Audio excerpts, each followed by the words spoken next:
Boa noite a todos. É sempre uma alegria vir nessa casa, né? Ver tanto trabalho no bem, né? Que a casa proporciona a vocês, né? Trabalhar na seara do bem. Né? Quero agradecer a Cris pela coragem de me convidar, porque eu não sou palestrante. Eu gosto de conversar, gosto de falar, então ela tem coragem de me chamar e eu tenho coragem para vir, porque uma das características que eu tenho, eu sempre fui muito tímido, então eu fico suando as mãos para chegar aqui para falar tanto para vocês, que eu falo normalmente em grupos pequenos, né? Trabalho em grupos pequenos, né? Trabalhar com um monte de gente, às vezes eu sempre dá um friozinho nas mãos da gente, mas eu quis falar, né? Até propus falar sobre ser cristão, né?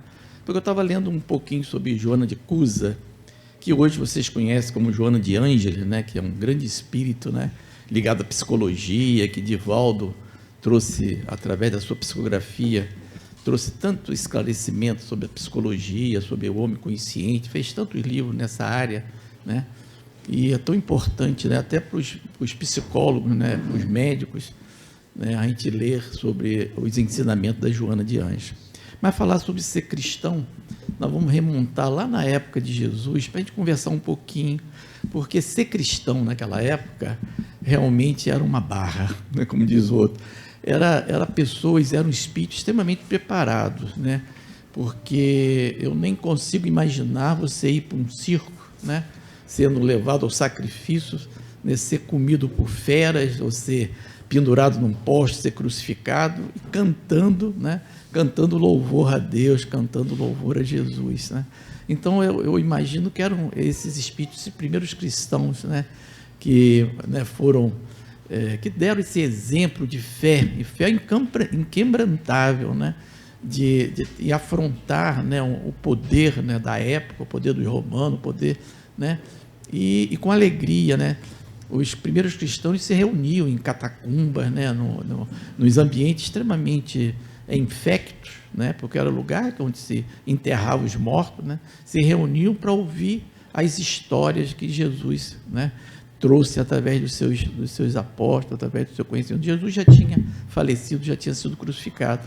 Então, esses primeiros cristãos, né, que seguiam a Jesus, eles tinham uma fé, uma força inquebrantável, né, e eles se ajudavam muito aos outros, porque quando eles iam para o sacrifício da arena, sempre tinha um para falar: olha só, eu sou cristão também, seus filhos vão ser amparados, seus filhos não vão ficar desamparados, ele vai ficar na minha casa. Quer dizer, então havia uma fraternidade muito grande entre essas pessoas, esses primeiros cristãos, né, que iam, né, se imolavam, sempre com pensamento de agradecimento, né, mas interessante, né, voltando uma partezinha, muitos, né, que se envolveram com o conhecimento de Cristo e foram, né, para o sacrifício, muitos se revoltaram, porque esperavam que Jesus, né, ou então a divindade, tirasse eles daquele momento crucial de você doar, né, o seu corpo, né, à esfera, ao fogo. E muitos se revoltaram, né?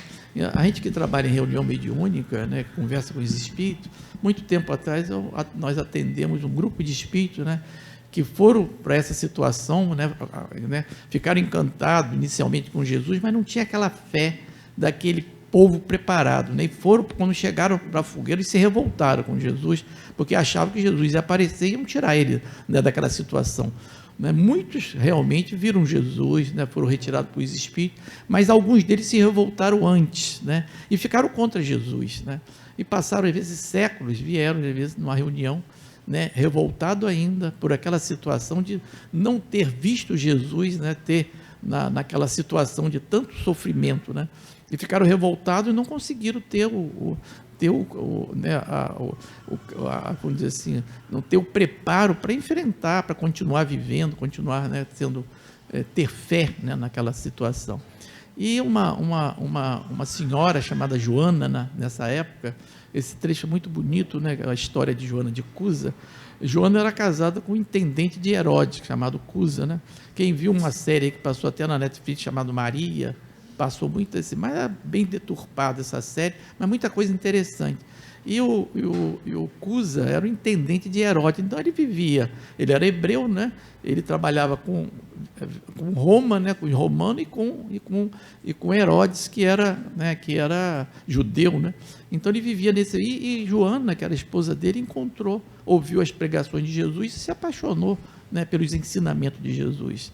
E um dia ela veio buscar Jesus, né, na casa de Simão, né, falando para Jesus, eu quero te seguir, né, eu quero ser cristã, né, mas meu marido, né, ele trabalha com Herodes, né, ele rejeita totalmente os ensinamentos, né, que o Senhor traz para a gente. O que eu faço? Eu largo ele? Eu sigo o Senhor? Né? Aí Jesus, muito sábio, falou, não, Joana, volte para o seu marido, né? Aí ela falou, mas eu forço a barra para conquistar ele, para ser cristão? Ela falou, não, né, você não tente mudá-lo, né, porque a gente não muda o outro, né, até hoje a gente sabe que a gente não muda ninguém. E Joana querendo mudar o marido, como todas as mulheres normalmente gostam de fazer, tentar mudar o marido, né, e não consegue, né, mas ela também tentar mudar o Cusa, né, mas Jesus falou para ela, não, Joana, aceite ele como ele é, né, seja dócil, seja uma pessoa do lar, cuide do seu marido, né.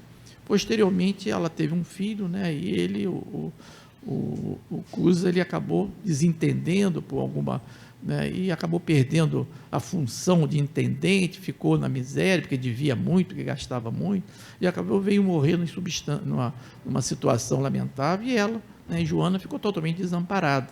Acabou indo trabalhar em casa de família, né, nas cortesãs, que ela tinha conhecimento. Ela trabalhou em galera até, né, como servente, como serva, né?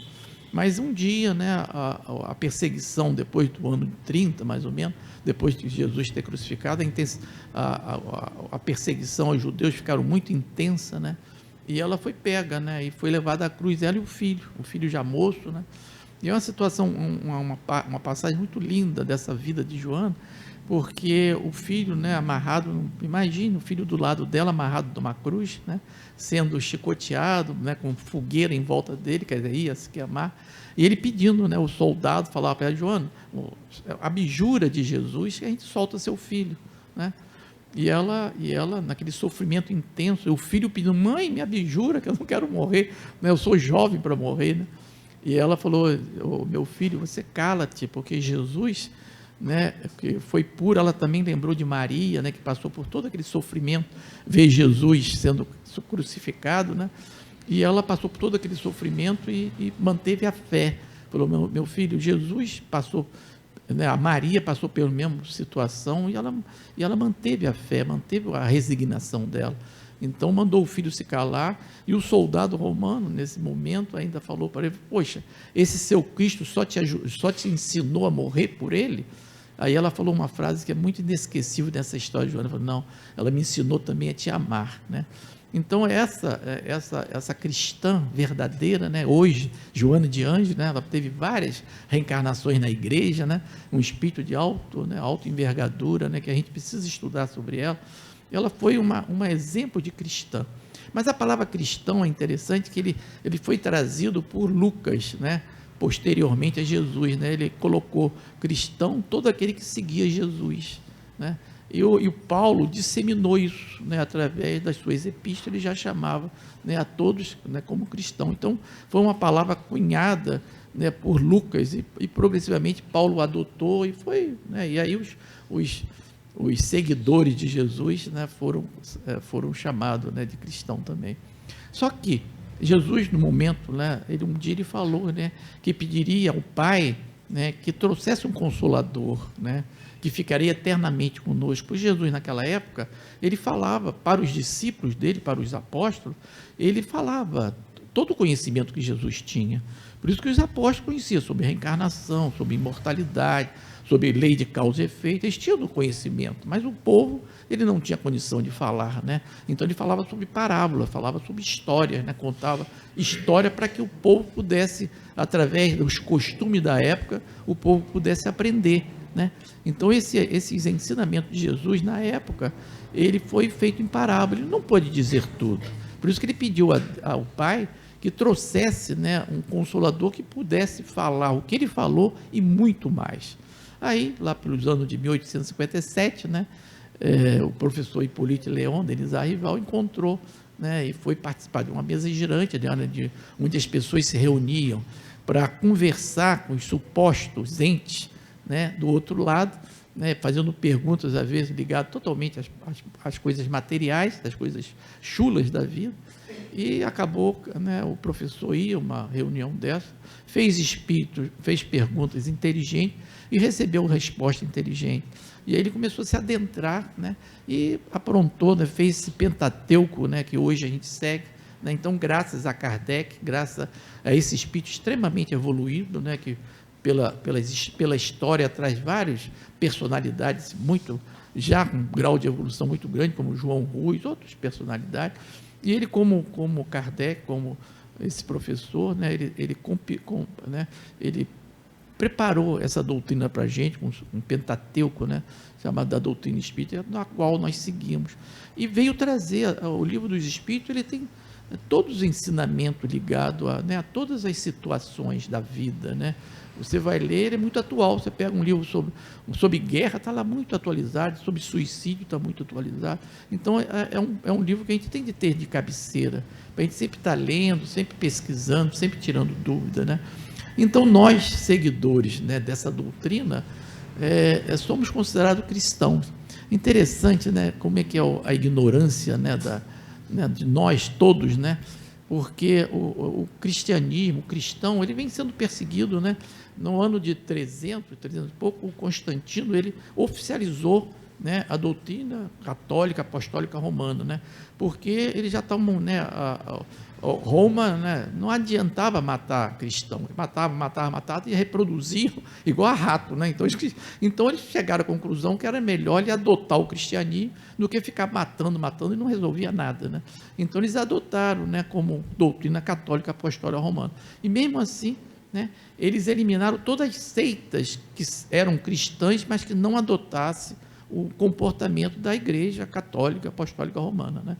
Então a Igreja, né, através dizimou muitas seitas, né, vamos dizer, com um cristianismo muito primitivo e muito lindo, né, que seguiam a Jesus. Por exemplo, os essênios, né, que era anterior a Jesus, que era um povo que viveu 150 anos antes de Jesus. Dizem até que Jesus ficou um tempo com os essênios. Os essênios tinham uma filosofia de vida linda, né? Eles eram extremamente amorosos, fraternos, todo mundo trabalhava para todo mundo, não tinha muitos interesses de posse, né? Viviam para a coletividade, e Jesus passou um tempo, né, com os essênios. Os essênios foram praticamente dizimados, né, porque eles eram cristãos, mas não adotavam, né, a hierarquia, né, do catolicismo, da doutrina católica, que foi o vigente. Os cátaros também foi outro povo, né, lá na França, que também seguiam Jesus, né, era um povo muito evoluído, né, e também foram dizimados pela Santa Inquisição, pela Santa Igreja Católica, né? Então nós, né, que participamos das igrejas, com certeza, nós somos reencarnacionistas, né? Provavelmente a gente estava lá perseguindo o cristão naquela época, então não podemos julgar ninguém, mas se você vai ver a história, realmente a ignorância nossa, né, do homem, né, o progresso se dá muito lentamente, né? Deus, ele não força, né? Porque ele deixa, né, as coisas se acontecer com o tempo, né? Vai reencarnando missionários, os missionários vêm para a Terra, né, e a gente vai tendo conhecimento das leis de Deus, né? E a doutrina espírita, ela veio para realmente ajudar a todas as religiões. Se você for ver o Evangelho, Kardec escreveu lá, né, que é uma ciência, né, uma filosofia, né, é a religião de Jesus, mas ela é para ajudar todas as religiões. Por isso que nós não temos, né, essa beligerância contra nenhuma religião. Nós espíritas, nós não temos essa. E eu vejo, né, eu trabalho como médico, né, ainda nessa vida, e eu vejo como as pessoas ainda têm beligerância. Diminuiu muito, né, mas ainda tem, né? Eu lembro de meu pai, né, né, se tornou espírita com 17 anos. E nessa época, a igreja era muito contrária, né, o Estado também era contrário à doutrina espírita, né, a religião espírita era considerada não era permitida, né? Getúlio Vargas não permitia as pessoas professarem a doutrina espírita. Então, meu pai, por exemplo, para ser espírita, ele teve que ir na delegacia, fazer um cadastro lá, dizendo que ele era espírita, que podia ser pego a qualquer hora, porque ele não era uma pessoa de bem, né? Eu lembro muita coisa interessante em relação a essa fase, né? Eu lembro algumas coisas que me marcaram muito. Eu tinha um amigo que é evangélico, né? E o pai dele, a pessoa, né, pastor de Macaé, uma pessoa boníssima, mas ele proibia o filho dele de brincar com a gente, brincar comigo, porque achava que o papai era quase demônio, né? Vamos dizer assim. O padre, eu lembro do padre Jason, falando mal dele, não, mas falando pela história dele, o padre Jason foi muito conhecido em Macaé, e ele perseguiu muito meu pai, né? Perseguiu porque ele fazia tudo para papai perder, porque papai era um professor, papai tinha uma habilidade em termos de aprender todos os tipos de... Né? Ele aprendeu matemática, aprendeu português, aprendeu língua, papai tinha uma facilidade, era um autodidata, né? Ele foi professor, ele foi diretor de vários colégios, e às vezes só era ele professor, ele dava aula de tudo, né? Eu lembro que papai, né, tempo atrás, papai falava francês, falava inglês, falava latim, né? E eu estou há 60 anos estudando inglês, até hoje não consigo falar fluentemente francês. Estudo inglês até hoje, ainda sou enrolado, né, com inglês quando vem conversar comigo. Mas ele tinha uma fluência, né? Aquilo até incomodava, né? Uma pessoa, né, daquela época, né, com tanta facilidade em aprender língua, aprender, né, as ciências, né? Eu lembro que ele falou para mim: eu tinha vontade de aprender francês, que o nome de papai era Pierre Pedro, né? E ele descobriu que Pedro em francês é igual a Pierre. Aí ele foi no juiz e retirou o Pedro, aí ficou Pierre, né? O nome dele era Pedro Pierre, né? E aí ele falou: vou estudar francês. E para ele aprender francês, né, ele foi estudar num restaurante, porque o restaurante tinha o cozinheiro falava francês. Aí ele foi lavar prato, o tempo dele era lavar prato na cozinha para conversar francês com o cozinheiro, né? E acabou aprendendo francês. Então ele tinha uma facilidade, né, que hoje uma habilidade muito, já era um espírito já. E ele morou na França, ele falou para mim que ele morou na França uma época, né, e foi falado para ele. E ele trouxe essa facilidade, né, de poder aprender a falar língua. E papai foi um cristão, né? Ele deu exemplo para a gente, né, de ser, não, né, mas ter uma postura firme, de aceitar, né, a crítica dos outros com carinho. O padre Jason, eu nunca mais esqueci dele, porque uma vez, eu vou contar esse detalhe, papai o que fez? Né, o Louis Ride, que era o dono do colégio Louis Ride, né, falou: Pierre, o padre está fazendo uma campanha para eu tirar você, né, da direção. Aí o que eu faço, né? Porque o Luiz Rita era muito amigo do papai. Aí o Pierre falou: chama ele para dar aula de latim, que eu estou acumulando latim, acumulando português, traz ele, que eu estou precisando de professor. Aí ele foi foi dar aula de latim, né? Mas ele tinha algum problema lá, eu não sei se ele era pedófilo, alguma coisa assim, só sei que um dia ele foi lá, fugiu lá para casa, correndo lá para casa, e ficou embaixo da mesa. Aí eu era pequeno, eu vi aquele homem de preto, né, que ele usava uma batina, embaixo da mesa, e aquilo me fixou na mente, eu nunca esqueci, eu lembro direitinho ele embaixo da mesa, eu era pequeno, né, e uma mãe como ele, brava com ele, querendo bater nele, porque ele fez alguma coisa com a filha dela, que eu não sei o que foi, só sei que ela estava brava, e papai convencendo, protegendo ele. E muito interessante que ele tinha horror, né, ele chamava papai de demônio, chamava minhas irmãs de filha do demônio, né? Mas com o tempo, o papai foi conquistando ele, mamãe foi conquistando ele, tomava café lá em casa, no final se tornou amigo. Papai conquistou ele até pelo bolinho que a mamãe fazia, bolo de milho, aí foi conquistando, né? Então foi um exemplo para nós, filhos de papai, de uma personalidade que voltou sempre para o bem, sempre para o estudo, sempre de fazer o bem, né? Lá em casa, minha mãe também foi uma mulher fantástica nesse aspecto, uma verdadeira cristã, porque iam, né? Hoje em dia tem o Pão do Francisco, mas naquela época as pessoas davam comida em casa. Então eu lembro, né, fila lá em casa de mendigo para encher a lata de goiabada, uma enchia a lata de goiabada, de comida, e as pessoas iam lá em casa, aquilo era rotina.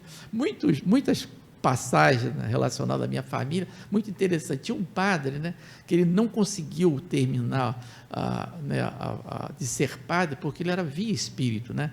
Então ele via espírito, aí a igreja tirou ele do caminho de ser padre, porque ele via espírito, ouvia vozes, e ele acabou parando lá em casa. Ele era mascate, né?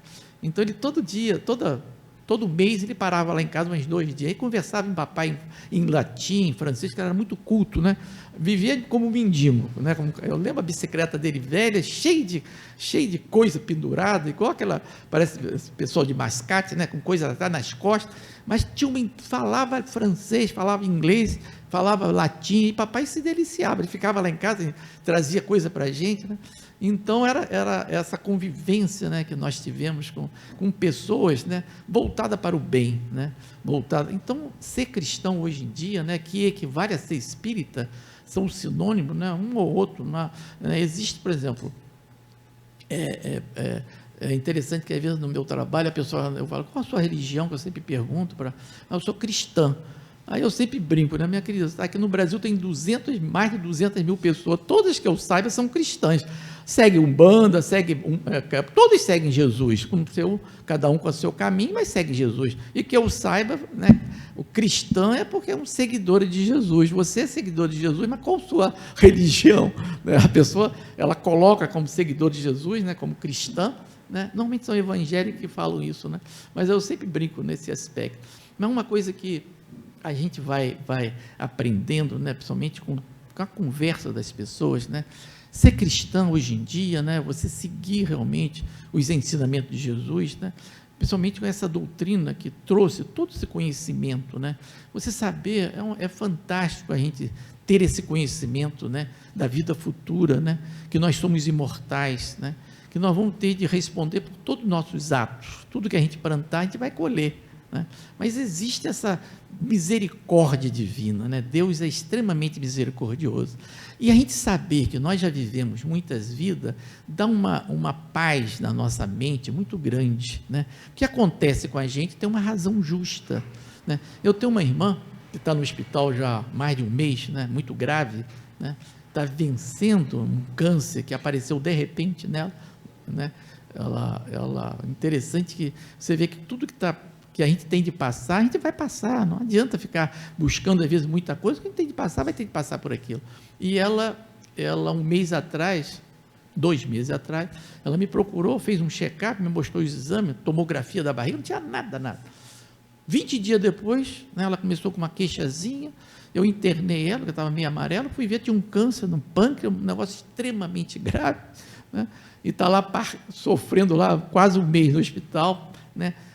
Muito momento eu pensei que dessa vez ela não vai, né, ela não vai conseguir manter, né, apesar de todas as preces que a gente faz, todo o pedido, mas ela está lutando, está conseguindo sair. Aí eu fiquei avaliando, né, minha irmã, ela foi a vida toda, foi uma pessoa voltada para o bem, né, ela tinha um afã de ajudar os outros, um afã de dar presente para os outros, um afã de comprar livro, evangelho, ela deve ter comprado mais de 1 milhão de evangelhos, né, todo o centro, preciso de evangelho, ela comprava 100, 200, o Pedro é abastecido de evangelho, livro dos Espíritos, de nosso lar, tudo que ela sempre, né, fez questão de comprar para mandar para lá, então ela sempre voltou, né, está sendo uma romaria no hospital para visitá-la, porque o que ela tem de amigo é uma coisa impressionante, né? Eu fico brincando com ela, o dia que ela morrer vai parar a Macaé durante os 3 dias, porque porque ela é extremamente amada, né? E ela amou muito, né? Ama muito, né? Então ela tem ela tem meus filhos, meus sobrinhos, todos têm uma verdadeira adoração por ela, porque ela, aquela pessoa, meu filho até estava me cobrando, né? Que ele mora no Canadá, e falou, papai, tia Nione todo domingo liga para mim, o senhor não liga. Eu falei, agora eu vou voltar com uma rotina lá, ligar para você todo domingo, porque há muitos a fazer e eu acabo não ligando, né? Mas a gente precisa, né, ter esse relacionamento mais perto, né, de nossos filhos. Você sabe uma coisa, fizeram uma pesquisa, todo mundo quer felicidade, né? Então eu vou te dar para vocês o caminho da felicidade. Fizeram uma pesquisa agora que acabou, né, de 80 anos, né, pesquisando, começou em 1938, terminou agora, uma pesquisa em vários países, principalmente em Harvard, nos Estados Unidos, sobre, né, o que leva a pessoa a ser mais feliz, o que leva a pessoa a viver mais tempo aqui na Terra, né? Então fizeram muitas pesquisas, acompanharam muita gente, né, nesse período todo, né, de 38 até agora, né, mais de 80 anos, né? E chegaram à conclusão interessante. A conclusão é rápida, né? Eles chegaram à conclusão que a qualidade de relacionamento é que propicia a pessoa viver muito, é uma das causas. Quer dizer, o que é isso? É você se dar bem com todo mundo, né? É você, né, ter um relacionamento, a qualidade que você tenha com as pessoas, né, que seja uma qualidade boa, né, que você ame, que você, né, faça todo o relacionamento saudável que você pode ter com seus amigos, né, faça amigo, né, participe de grupo, mas que tenha um relacionamento bem aconchegante, bem perto. Quanto mais perto, mais felicidade você tem. E a outra, né, é você fazer o bem, é você trabalhar ajudando as pessoas, participando de campanha, fazer o bem. Isso, né, gastaram mais de 20 bilhões de dólares nessa pesquisa, e Jesus falou isso numa frase só, há 2000 anos: ame ao seu próximo como a ti mesmo. Isso resume tudo isso, né, que é amar a Deus sobre todas as coisas, como Jesus falou, amar a Deus, esse Deus que existe em nós, porque todos nós, Deus está em todo lugar, então a gente tem um Deus dentro de nós, né? Esse Deus que existe em nós, ele tem todas as virtudes, né? Deus nos criou num ato de amor, mas só que ele infundiu nos seus filhos todas as virtudes que ele tem, em grau maior, e deixou a gente desenvolvê-la através das vidas sucessivas, né? Então esse Deus que existe em mim, ele sempre está me voltando para as virtudes, né? Nós que ainda somos ignorantes, ainda somos orgulhosos, ainda temos, né, a gente às vezes esquece desse Deus que existe em nós. Então, quanto mais eu amo esse Deus, né, amor a mim, né, amor a mim, como é que eu me amo, né? É você cuidar de você, né? É cuidar do seu relacionamento, né? Ter carinho com as pessoas, né? Ter carinho com você, cuidar do seu corpo, né?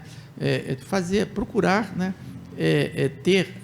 procurar profilaxia, todo ano procurar um médico para avaliar você. E a gente precisa, às vezes, muitos espíritas, às vezes ficam, não, eu vou fazer todo o tratamento espiritual e vou ficar curado dessa doença. Hoje mesmo eu atendi uma senhora que tem um câncer de mama, e ela, não, vou fazer tratamento do tupiara, vou fazer não sei onde. Eu falei: minha filha, entende? Você está fazendo uma coisa totalmente errada. Faça sim o tratamento do tupiara, mas procura seu médico para te operar. Você tem um câncer na mão, não precisa ser operado, porque eles vão tratar, a espiritualidade trata de dentro para fora, trata o perispírito, mas a parte física você tem de ser tratada por médico. Isso aí, olha, Chico Xavier foi tratado por médico várias vezes. Chico Xavier só vivia com Bezerra de Menezes. Não seria mais fácil, Bezerra, me cure, né? Não, Bezerra não, vai procurar seu médico. Ele foi operado de próstata, não câncer, mas foi operado de adenoma de próstata, foi operado da vista, tudo por médico. A gente não pode separar a medicina da espiritualidade, os dois caminham juntos para a sua felicidade, para o seu bem, né? Então a gente precisa ouvir as pessoas que estudaram para isso, o psicólogo, o psiquiatra, o médico, sei lá, mas você tem que buscar, né, esse conhecimento para te ajudar, e não pensar: não, eu sou espírita, vou fazer só tratamento espiritual, e vai ter problema, e vai chegar do outro lado com um problema, né? Vamos buscar sim o tratamento espiritual, vamos buscar tudo que a gente pode, mas buscar nosso médico de confiança, buscar ouvir o que ele tem. Esse ano, eu estou falando para vocês, porque 2 mulheres, né, com câncer de mama, ficaram protelando a cirurgia, né, para que a espiritualidade as curassem, né? E todas 2 se deram mal, todas 2 acabaram, o câncer progrediu e acabou tendo mais problema do que antes, porque não operaram na hora certa, não ficaram protelando, acreditando ou pensando que, né, Jesus ia fazer um milagre, ou a espiritualidade ia fazer um milagre e ia ficar curada. Às vezes ocorre isso, tem pessoas que se curam. Eu tenho uma paciente que eu gosto muito dela, ela é esquizofrênica, e ela, um tempo atrás, apareceu um câncer de mama, né? Só que ela é totalmente desligada do problema do corpo dela, não está nem aí. E a gente sabe que a gente alimenta nossas doenças pelo pensamento, né? Você pode ficar curado de uma doença, como você pode alimentar ela e morrer mais cedo. O câncer, por exemplo, é uma coisa muito comum isso. Você alimenta o câncer ou você acaba com ele pelo seu pensamento. Então você pode, né, por isso que a gente, quando conversa com as pessoas que têm essas patologias, por exemplo, no meu consultório, eu sempre falo, né, para você pensar bem, confiar no médico, confiar em Deus, ir para a sua religião, pedir a Deus, fazer tudo que você possa fazer mas principalmente você ter confiança em Deus, saber que nada é por acaso, tudo tem uma razão justa, e você precisa manter seu pensamento sempre voltado para o bem, para você não alimentar a doença, porque o câncer é alimentado por sentimento negativo, o câncer é alimentado por ódio, tudo isso aí alimenta o câncer. E essa minha amiga, minha querida, que é esquizofrênica, ela teve um câncer, o médico tem de operar, então em 6 meses ela vai morrer, vai dar metade para tudo que ela... Isso já tem uns 10 anos, eu peço o exame para ela, o câncer dela não aparece mais nada, ficou curada, por quê? Ela nunca alimentou o câncer, não vou operar, deixa para lá, não quero saber, e vai vivendo, o câncer ficou estacionário, né? Por quê? Ela não alimenta o câncer. É interessante também, outro aspecto disso, é o tal do perdão, né? Jesus falou tanto em perdão, né? Porque a gente precisa perdoar, né? Principalmente como cristão, precisamos seguir a Jesus, e Jesus cansou de falar em perdão, então é uma coisa importante em nossas vidas. O melhor lugar para a gente perdoar é a nossa casa, é a nossa família, é das pessoas que a gente convive, né? Porque todo dia a gente é espetado, e todo dia a gente tem de perdoar, principalmente no casal, na família, com filho, com cunhado, com não sei quem, você tem de aprender a perdoar. Aí o Papa falou uma coisa que eu pensei, foi uma coisa, ele falou que, falando sobre perdão, ele falou uma coisa: quem esquece, né, a ofensa, ele perdoa, quer dizer, quem esquece a ofensa, ele está numa situação melhor, né? Por exemplo, se você me faz uma ofensa, eu esqueço aquilo totalmente, perdoei totalmente. Isso só acontece se você tiver uma doença neurológica. Você não esquece uma ofensa, né? Eu vi isso com meu pai, com 90 anos foi agredido fisicamente, né? E ele, com 100 anos, eu perguntei: papai, você lembra daquela agressão? Lembro, meu filho, aquele garoto estava tão doente quando me agrediu. Ele lembrou da situação, mas não afetou psicologicamente, não afetou nada nele, porque ele perdoou. Ele nem perdoou, porque ele orou pelo garoto, eu estava com ele na hora, depois, ele não teve nenhuma ligação emocional com aquela situação. E aí o Papa falou isso: quem esquece, perdoa. Só se a pessoa tiver Alzheimer, porque se não tiver Alzheimer, não vai perdoar, ela vai lembrar sempre, né? Então a gente só esquece se você tiver uma doença neurológica. E isso eu vejo na prática, de vez em quando eu acompanho algumas pessoas que têm Alzheimer. Eu tenho uma paciente lá numa Barra que tem Alzheimer, e ela tinha uma confusão com o marido, de vez em quando me chamava lá com briga, aquela confusão toda. Hoje ela está com Alzheimer, ela tinha pressão alta, sobe pressão, desce pressão. Hoje a pressão dela está controladinha, não toma remédio nenhum, vive numa paz, não lembra mais de nada. Eu falei, realmente a Alzheimer resolve o problema do perdão, porque você esquece, não lembra de nada. Então é umas coisas interessantes que a gente vai vendo na prática da vida, né?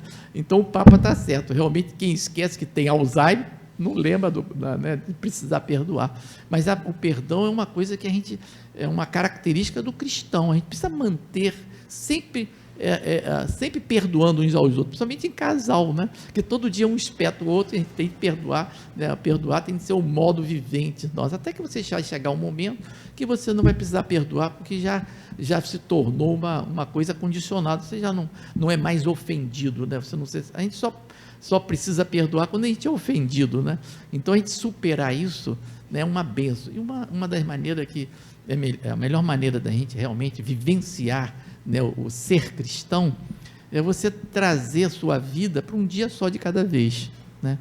Porque a gente viver, né, quem trabalha, né, quem tem família, né, quem participa da sociedade, quem tem amigos, sempre tem a ver, sempre tem atrito, né? Sempre tem alguma coisa, alguém que puxa seu tapete, alguém que, né? E a gente tem de vivenciar esse perdão, para a gente não adoecer. Eu vejo pessoas constantemente, né, adoecidas por essa incapacidade de perdoar, de manter o pensamento voltado sempre para o bem, de botar na cabeça que você não muda o outro, né? Saber que a vida, né, nós temos uma responsabilidade com a nossa vida, essa responsabilidade muito grande, que a gente tem de procurar ser feliz, e para a gente ser feliz, a gente tem de seguir Jesus, não tem como outro jeito, você tem de seguir os ensinamentos de Jesus, por isso que tem de ser o livro de cabeceira da gente, o Evangelho, o livro dos Espíritos, né? Kardec, através do Espírito da Verdade, que é Jesus, ele trouxe para a gente: espírito, amai-vos, né, e instruir-vos. Então nós, como espírita, a gente tem sempre estar buscando conhecimento em todas as áreas, né? A gente tem que ter mente aberta, né? Nunca fechar a mente sempre tem que ter aberta, aceitar as pessoas como elas são, aceitar as religiões de cada um, né? Não forçar, né? Eu sempre brinco, às vezes eu tento ajudar, às vezes no grupo mediúnico, alguma pessoa de outra religião, mas eu sempre falo, eu não quero que você troque de religião, né? A sua religião, a sua opção é a melhor para você, né? Mas a gente, com a doutrina espírita, como é uma ciência, eu sempre só falo da ciência, e é uma ciência realmente, a doutrina espírita é uma ciência, né, alicerçada no conhecimento, na fé, né, na filosofia.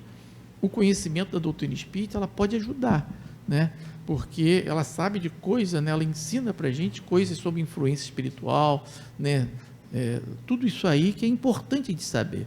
Essa semana um amigo meu, um sábado, me chamou para ver um rapaz lá em Rio das Ostras, na Âncora, que estava com problema de depressão. Aí nós fomos lá, eu falei, vou com você. Aí fui lá, conversei muito com um rapaz, né, de 20 e poucos anos, com deprimido, aquelas coisas. Então ele falava para mim, ele é evangélico, ele falava, o inimigo sopra no meu ouvido. Eu achei interessante que ele falou, sopra no meu ouvido, né, induzindo a me matar, né, induzindo ao suicídio. Aí lógico, não ia falar de espírito, nessas coisas, mas falei muito, né, realmente, né, mas não dê trela para essa voz. Por isso que você ocupa seu tempo. Por isso que esse garoto estava muito ocioso, né? E com a ociosidade ele ouvia muito, né? Esses espíritos, né? Que é o inimigo dele, que graças a Deus foi amparado na casa espírita, no domingo, né? Isso aí foi num sábado, no domingo esse espírito veio me acompanhando, que era o que falava no ouvidinho para ele se matar, né?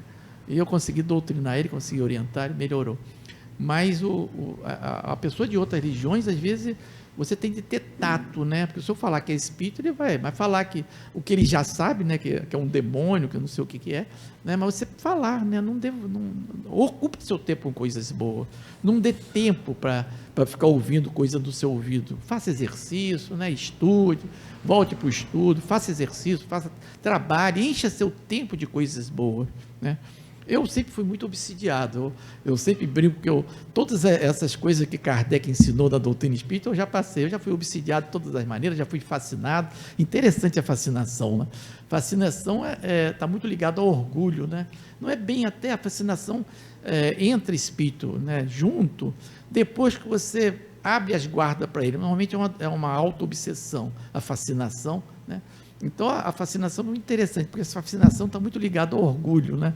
Então, eu havia, na minha vida, né, eu já vi nitidamente alguns episódios que eu estava fascinado. Uma das maneiras que a gente fascina muito é quando a gente se apaixona e casa. A gente fica totalmente fascinado. Às vezes você vai casar com uma pessoa, né, que tem um monte de defeito, que todo mundo vendo o defeito da pessoa, mas você fica fascinado, não vê nada, né? Depois que você casa, que você vai ver os problemas, né? Porque você fica fascinado, né? Então a fascinação é uma auto-obsessão, uma auto-ilusão. Você não vê realmente a realidade, né?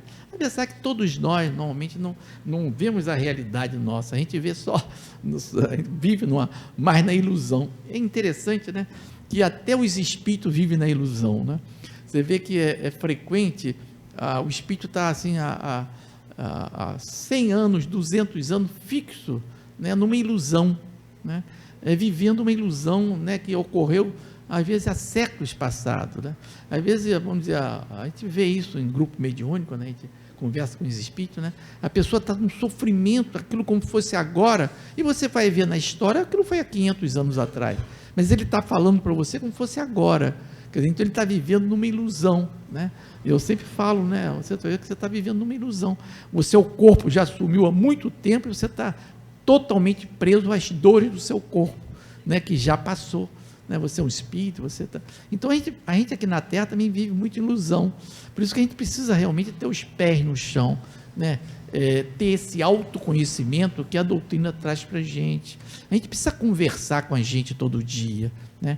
E viver um dia de cada vez, que é a coisa mais importante que eu aprendi na doutrina espírita, que eu tenho muito, minha consciência me julga muito, tudo que eu faço de errado, ela fica no meu pé, é uma perturbação para mim, então eu tento, né, viver um dia de cada vez, né? Então só por hoje eu vou viver o melhor que eu posso, né? Eu vou tentar fazer todo o bem que eu puder, vou tentar, né? Aí eu me programo para passar esse dia como se eu fosse morrer de noite, né? Se eu fosse morrer de noite, eu quero morrer feliz. Então, eu programo para dar bom dia às pessoas, para ser solidário, para dar um abraço àquela pessoa que precisa, cumprimentar, né? ter um dia voltado sempre para o melhor, sempre para o bem e para o belo, né? Eu moro com a minha irmã, né? E todo dia eu dou comida aos passarinhos lá, então é muito lindo eu tomar café da manhã vendo um monte de canário, né? Aí eu fico vendo a beleza de Deus, nessas pequenas coisas, né? Aquele monte de passarinho, tudo bonito, né? Cada amarelinho, outro uns saiaçu que vão lá comer também um mamão, lá, as frutinhas. Então, no centro da cidade, eu fico vendo coisas que a gente só vê na roça, né? Porque como eu alimento aqueles passarinhos todo dia, eu jogo milho, farelo de milho, né, tal de canjiquinha. Então, todo dia eu tenho lá 50, 70 canarinhos para eu tomar café junto com ele. Então, eles estão comendo, eu estou tomando café, vendo aquilo. Então, eu já inicio o meu dia olhando o belo, né? Então, a gente precisa iniciar nosso dia olhando o belo. E tem várias, né? A gente morando em Macaé, nessa cidade maravilhosa, tem várias situações para a gente ver o belo, né? Você sair na praia, andar na praia, ver o nascer do sol, né? Como é lindo o nascer do sol. Eu, por exemplo, eu vejo diariamente quase o nascer do sol, porque eu acordo muito cedo, então sempre eu acordo antes do sol, então sempre vejo o sol nascer, né? Então eu cuido de mim. Então, para ser cristão, a gente tem que ter esse pensamento muito voltado para o melhor para você, amar a Deus que existe em você, né? E amar o próximo da melhor maneira possível, né? Como se fosse a nós mesmos. Então, essa relação que os cientistas gastaram 20 bilhões de dólares para descobrir, isso Jesus nos ensinou. Então, seguir Jesus é o caminho da felicidade, né? Ser cristão é o caminho da felicidade. Hoje, graças a Deus, a gente não precisa, né, de ser cristão. Hoje, se a gente fala que é espírita, as pessoas, você é espírita. Hoje já tem um outro olhar, né? Você vê que há pouco tempo, meu pai atualmente teria 110 anos, né? Mas eu convivi muito com meu pai e convivi também com essa rejeição, né, de ser espírita. Eu lembro de paciente no meu consultório, quando eu falava que era espírita, a pessoa quase olhava para mim, eu estou em frente do demônio, né? Claro, quase a mesma coisa, né? Olhava para mim com um olhar assustador, né? E isso foi saindo. Você vê que como a gente vai aprendendo, vai evoluindo, né? E a melhor maneira de você dar exemplo, a melhor maneira de você mudar o outro, mudar a concepção, é você dar exemplo. Então, nós espíritas precisamos dar exemplo de bons cidadãos, de cidadão de bem, né, de pessoas voltadas para o bem. Isso é que vai trazer a mudança desses paradigmas da doutrina espírita. As pessoas vão olhar para a gente, não, aquela pessoa espírita, mas uma vez eu ouvi, né, de uma pessoa, você tem muitas virtudes, o defeito que você tem é ser espírita, né? Eu falei, eu acho que a única virtude que eu tenho é ser espírita, porque o resto, né? Mas então olhavam a gente como se fosse um defeito você ser espírita, né? Não, hoje cada vez tem menos isso. Então vocês, né, mais jovens, né, eu já estou com 70 anos, 71, né, a gente já passou por tanta coisa, mas vocês hoje não sofrem tanto esse preconceito de ter uma religião como a nossa, como ser espírita, né? As pessoas já aceitam mais, né? E é interessante que até nossos irmãos de outras seitas, né, principalmente a seita africana, né, a Umbanda, o Candomblé, eles falam que são espíritas, né? Não, eu sou espírita umbandista. Eu acho até bonito isso. Antigamente eu até falava, não, você assume que você é umbandista, brincando, não. Quer ser espírita umbandista? Ótimo, seja espírita umbandista, vai estudar a doutrina espírita, né? Seja umbandista, mas estuda a doutrina espírita, né? Isso vai te trazer, né? Vai ser bom para você. Interessante, só para contar para vocês, eu de vez em quando eu dou palestra no Xangô Menino, que é uma casa de Umbanda, né? Mas tem uma parte espírita, na parte que eles estudam espiritismo. E fizeram um grupo lá mediúnico, né? E botaram na sala mediúnica, botaram o nome de papai, e pediram que eu fosse, né? E que participasse de uma reunião mediúnica lá para ver. Interessante que a reunião mediúnica não veio um espírito da Umbanda, vieram espíritos de todo tipo, mas da Umbanda não veio. Quer dizer, eu estou numa casa de Umbanda, né, não houve nenhuma manifestação de espírito umbandista. E aonde que eu trabalho, por exemplo, no Pedro, aparece um monte de espírita ligado a Umbanda, ligado a Candomblé, ligado à magia, ligado à feitiçaria, ligado a outras seitas, né? Então, eu achei muito interessante, na casa da Umbanda, um núcleo que estuda o espiritismo. Quer dizer, realmente eles são espíritos umbandistas. Qual o problema? Né? Então, antigamente eu tinha essa noção, né, da pessoa, não, a pessoa é umbandista, não. Qual o problema de ser espírita umbandista? Ele é umbandista, né, porque trabalha, mas estão aprendendo nessa doutrina que é tão bom para nós, né, que faz tão bem a gente. Então, viver um dia de cada vez foi a coisa mais sábia que eu aprendi, né? Fica mais fácil para mim, para conviver comigo, né? Fixar meu dia de hoje. O que passou não adianta, né? Quem vive muito preso no passado vai ficar deprimido, né? Quem fica muito preso no futuro vai ficar angustiado, né? Isso eu vejo todo dia no meu trabalho. A pessoa fica presa lá na frente, fica numa angústia danada. Será que eu vou perder emprego? Será que vai isso, vai ser aquilo? Então você fica numa angústia danada, né? Então a sabedoria é você viver um dia de cada vez, né? Lógico, tem que ser previdente das coisas que vai ocorrer, mas hoje que é o dia mais importante da minha vida, é o aqui e o agora. Tem até livro sobre isso, tem um livro muito interessante, né? O Poder do Agora, né? Vale a pena ler, eu já li, muito interessante, mas é ficar um dia, fixar no que é o hoje, no agora, né? Tentar viver intensamente o aqui e agora. E toda vez que a gente fizer errar, procurar acertar o erro hoje, né? Há pouco tempo eu me desequilibrei, há muitos anos que eu não me desequilibro com ninguém, muitos anos, mas essa semana eu me desequilibrei com uma pessoa que veio me pedir uma coisa que não era da minha alçada, não tinha nada a ver comigo, e eu falei que ela não fazia aquilo, que estava fora do meu contexto, e ela ficou, né, meio brava comigo, eu acabei levantando a voz, e me senti muito mal com aquilo, né?